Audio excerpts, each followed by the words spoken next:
What's up, guys? This is Danny fRoD Montana, and you're here with the EG Pro Tip Series sponsored by MSI. And today I'm going to be breaking down the AWP in two different video sections, but for this one I'm going to be going over the defensive aspects of the AWP right now. And some of the main things that you need to learn are not only just the fact that you're on CT side, because playing defensive isn't always about what side you're playing on. It's basically about the style of shots that you want to take, the positions that you want to be playing, and I'm going to try and give a breakdown on that, and so you guys can learn the difference between opping defensively and offensively, and trying to find a happy medium in between to mix both in, regardless of what side or who you're playing or anything like that. So we're going to go in game now and get ready to break down the defensive aspect of the AWP here on Dust 2. For this part, I want to basically break down the long A angle, which is one of the spots I feel is one of the most controversial locations to play, because one of the things that you need to do is be able to utilize your teammates near you and around you, and in a situation like this you need to be able to try and cover a location by yourself, but you also need to utilize the strategy that you want to implement and how you want to play, and also communicate that to your teammates so they know how to react when you're being rushed or when you want to fall back. And right now, basically, with the whole defensive technique, if you want to play really defensive, you can get angles such as this, even get one like right here. But once you get in a situation where they're rushing you and throwing flashbangs over the boxes, if you take one shot, the key to defensive opping is falling back. When you fall back, you're able to try and basically give yourself another chance at living, but you're also utilizing your teammates by not dying and being able to essentially try and form a plan after.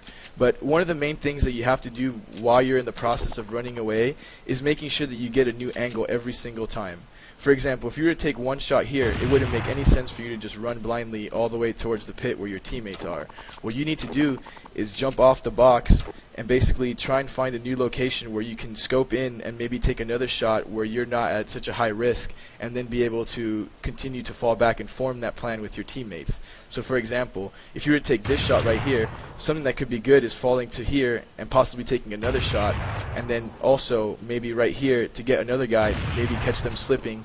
But then another important aspect of running away is being able to try and fall back defensively fully to the location that you want. And in this certain situation, you want to fall back towards long A, and you want to let them plant the bomb, because essentially once they plant the bomb, they have no outlet in long A. The only place they can defuse or they can defend the bomb from is from catwalk.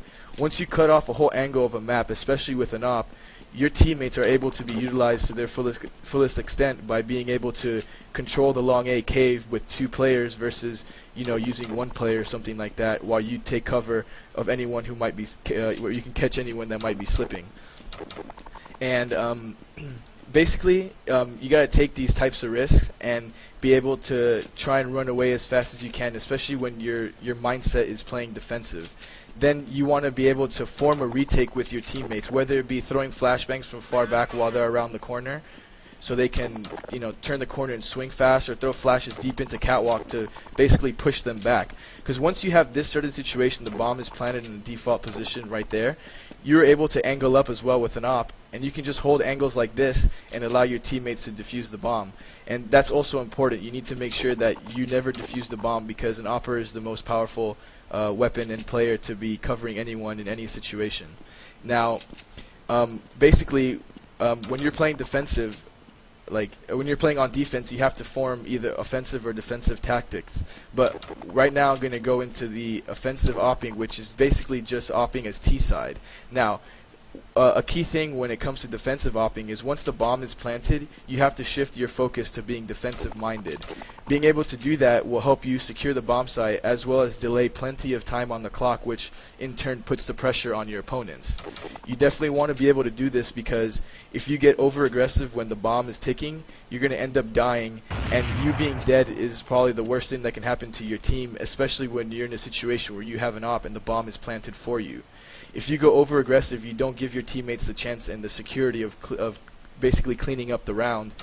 If you were just to essentially reverse your roles and start playing more defensive once the bomb is planted, even though you are on offense. You're going to be able to try and cover and secure the bomb site a lot more, secure your teammates while they go plant. But basically it's all about switching your roles, because you have to learn when to change and when not to change, and that's one of the most important aspects when it comes to opping, because you can't just be a one-trick pony, and you have to definitely be able to switch your gameplay as much as you can middle of the round.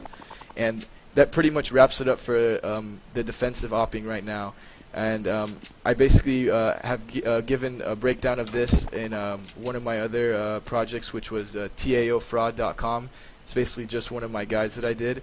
And I'm going to be going into the more offensive opping and how to implement that into your game in the next series. And basically this concludes this pro player tip, which has been sponsored by MSI.